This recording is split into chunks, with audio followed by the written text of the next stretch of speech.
This is Eagle Out, and today we're going to talk about Kelee Ringo. He bounced back. Tyler Steen had his best practice yet. Just a lot of the things that happened during practice. The defense won in a day again. And let's get straight into it. All right, man, we're going to hop straight into the camp notes. Like I said, I'll be seeing the other things that have been going on, like Vic Fangio going in on Dory Jackson, like, yo, this is your time now. Like, I seen everything, but again, like I said, I just want to go over the camp notes because there's a lot. I'm not sure if it's going to be like yesterday, but we're going to get into it. So let's start with the injury report. So Danny Gray, feel bad for him. He was having a good OTAs, a good camp. Whatever happened with the collision with Andrew McCuba, he got hurt pretty bad, so the Eagles decided to waive him. We signed another wide receiver. We signed over OTAs, signed him back. Maybe he could be a special teams ace, but I do feel bad for Danny Gray. So he was out, but later in the day came out. Like, we just decided the injury waive him or whatever. So feel bad for the guy. Also, Zach Bond dealing with some back contusion. I read nothing serious, but we decided to sit him. Jalen Carter was limited. Then you had Andrew McCuba still dealing with the shoulder. DeVonta Smith still dealing with the back tightness. Smeal Mondon still dealt with the illness, but he was limited. He was out there. He actually got first team reps. But let's get into a couple things, man. Let's talk about Kelee Ringo. He gonna be the first guy we start with because he started. We know Dory Jackson started 3 straight days, but it was Kelee Ringo time. And to Kelee Ringo's props, he took full advantage. I mean, he almost caught a pick. He was locking everything up, made some great tackles. And, you know, I think he heard the noise. Like, okay, they sat me 3 straight days. Let me prove what I can show with the pads on. That's what mattered, because in the real games, you're going to have pads on. Again, making the hits. Almost caught a pick. Got a couple pass breakups against Terrace Marshall Jr., who everybody kept bringing up that, you know, he got beat by. He had some good coverage on, I think even A.J. Brown. A lot of people say, like, he just can't guard. So Kelee Ringo definitely had his best day. It's another guy, too, that's been having a really good camp, but I've been underreporting it, was Eli Ricks. Eli Ricks been having a really good camp, and a lot of people think he's going to get cut, but I think if we go heavy corner, if we keep like 6-7, I think Eli Ricks could slip through. I think he could get on the team. Is because, yeah, Matt McWilliams is a drafty, so he's going to get talked about a lot. Then the battle between Kelee Ringo and Adoree Jackson, and then Quinyon Mitchell was our last year first-round pick. But Eli Ricks, right now, pass breakups, locking up second and third team, wide receivers. He haven't got any first team reps yet. As far as what I know, I haven't heard anything. But right now, Eli Ricks is showing like, yeah, I can still play. I can still ball. So shout out to him. Shout out to the two guys. You know, Eli Ricks went undrafted. Kelee Ringo was drafted. And both been doubted pretty badly, I would say. Like, both is just being doubted in general. But Kelee Ringo, again, having his best day. Eli Ricks is emerging, can possibly make the team some way, somehow. So those two guys, man, are the guys to watch for sure. I want Kelee Ringo to get his opportunity, and I want Eli Ricks to make the team. So with Zach Bond being out, I thought this was pretty obvious that Jihaad, Campbell, and Trotter Jr. was going to start. But let's start with Jihaad Campbell, man. Last video I reported, like, the beginning of practice, the 1v1s, he wasn't that great. But as practice went on, he started picking it up.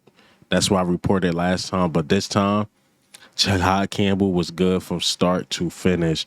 I mean, I heard he had some crazy pass breakup, or he lit up Goddard, something in that matter.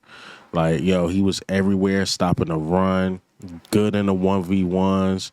Like, Jihaad Campbell, man, he's athletically gifted. I think you guys think I don't like Jihaad Campbell. I like Jihaad Campbell. I really do.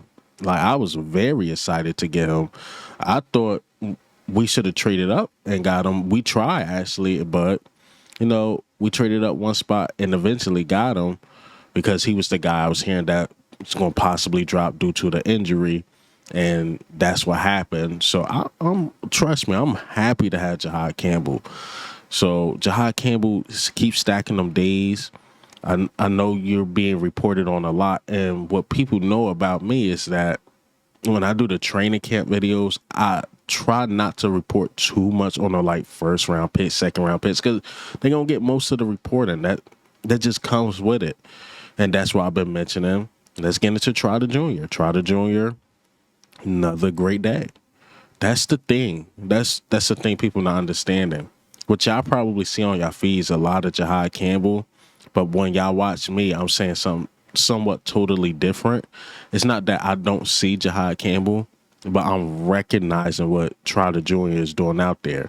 Like, he locked down Dallas Goedert. Dallas Goedert thought he had an easy touchdown in the red zone, and Trotter Jr. was all over it. And we know Dallas Goedert is a hard tight end to guard, and Trotter Jr. did a good job. But Jihaad Campbell also did a good job, too, against Dallas Goedert. So that linebacker duo, that might be the future. While Zach Bond going to be here, maybe the next year or two.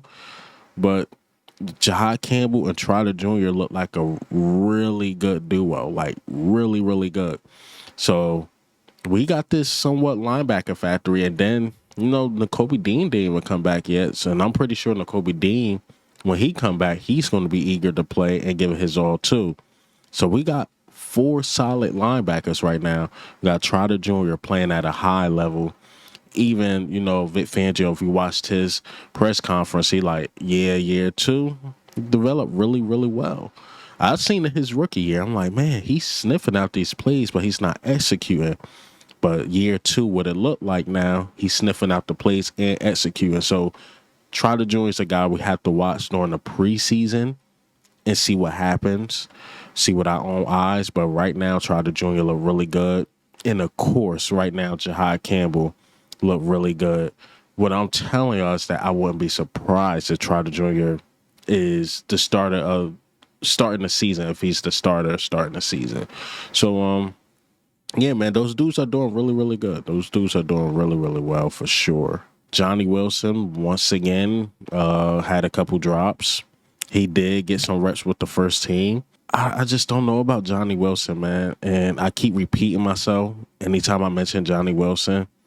He's just too big to be that, that sloppy, per se. Like, I'm thinking like, year 2, you're going to get the hands right. He's going to get more, playing time. He's definitely wide receiver 4, wide receiver 5. And the only way I see him making this team if, he's a certified good blocker. That's it. That's it, man. Because Anaya Smith is showing something. Terrace Marshall Jr. continues to show stuff on the field. But speaking of Terrace Marshall Jr., I meant to mention this in the first segment that he did get hurt. He practiced, of course, but he got hurt during practice. That's what I don't like about the padded practice. You're more prone to injuries. Prayers up for him. Hopefully it's not that serious. It was a leg injury.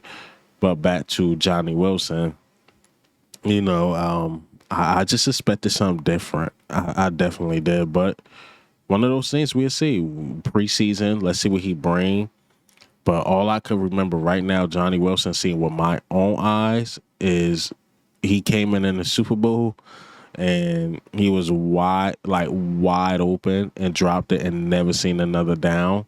So Johnny Wilson got to pick it up, man. He got to pick it up. But let's talk about under the radar guy who continues to make plays on the offensive side of the ball is Elijah Cooks. Elijah Cooks, man, it's like every day he just have a spectacular catch. And he had another spectacular catch. Like a wow moment. And I'm not sure why the Eagles team is not putting this stuff out. Like it was a good ball thrown by Tanner McKee. And I heard it was a one-hander in the corner. Like it was something crazy. Like, wow.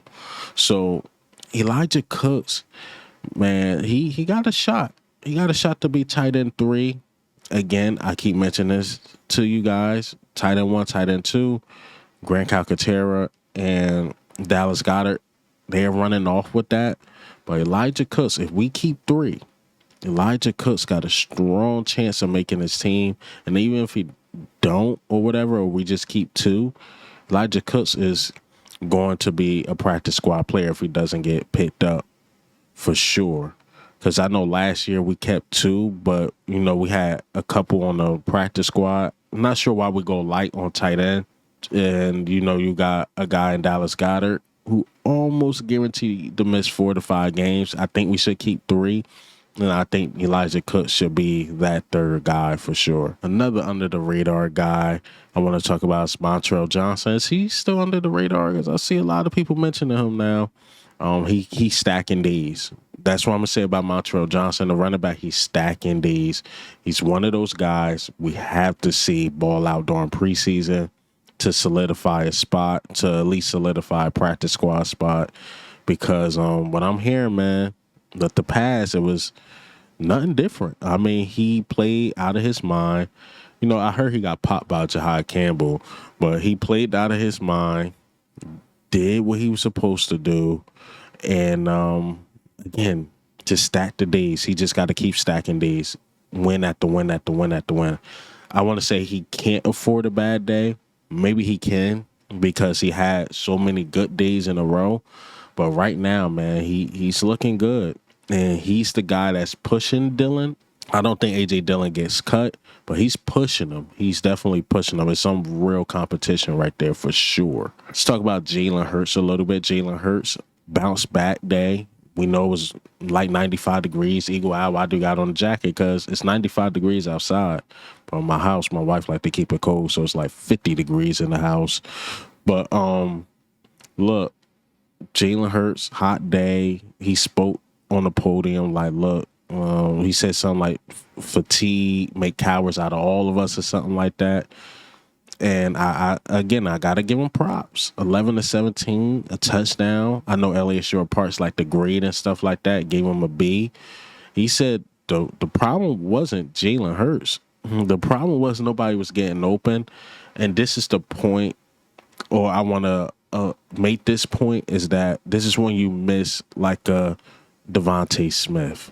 This is when you miss a DeVonta Smith. I know he don't get a lot of praise like A.J. Brown from the national media, but DeVonta Smith, he's the Slim Reaper for a reason. Like, it's no way you're going to lock him up for long. He's going to find ways to get open for sure.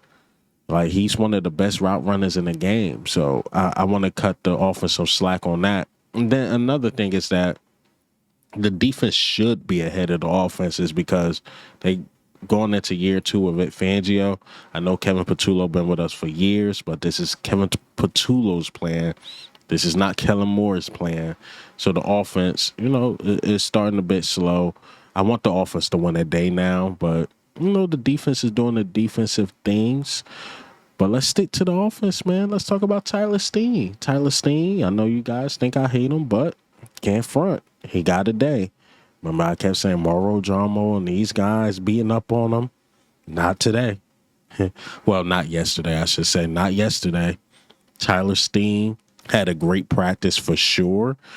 And I know Jeff Stoutland talked about it as well. Well, he played a lot of football last year. You got to realize he played like over 450-something plays. So I think that helps a player develop confidence. And he's acting that way right now. But there's definitely things we've identified some things to work on. Today was a big day for Tyler Steen, in my opinion. He did some things that I've been talking to him about, and he executed them, and he did a good job. Can you give us? No. He started. He got starting reps last year, so he should be ready. So it's good to hear Tyler Steen having a day. Even like Joshua Uche, right? He was having a good day. They tried to match him up or do some stunts or whatever on Tyler Steen, and Tyler Steen was on everything. And I got to give Tyler Steen more props because this was with the pads. He struggled without the pads, but with the pads, he did his thing. Tyler Steen got to keep stacking them days. Keep stacking them days. And this is a huge opportunity for Tyler Steen. So Tyler Steen, I got to give you props, man. I got to give you props. You know, a lot of people saying, people probably lump me into that too. You ain't it. I said wait and see. But Pad Day, he won the day. I got to give him props. I got to give him props. But let's switch back to the defensive side. Talk about Joshua Uche, man.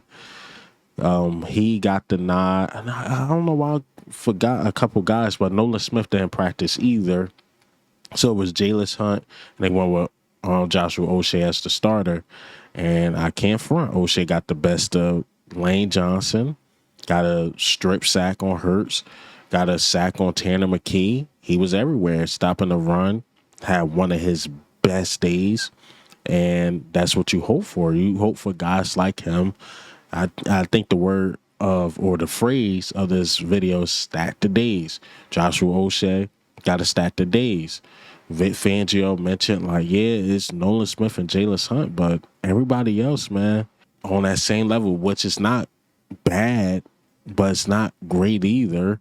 So Joshua Uche having that type of day, you know, he can possibly make this team get some good rotational minutes.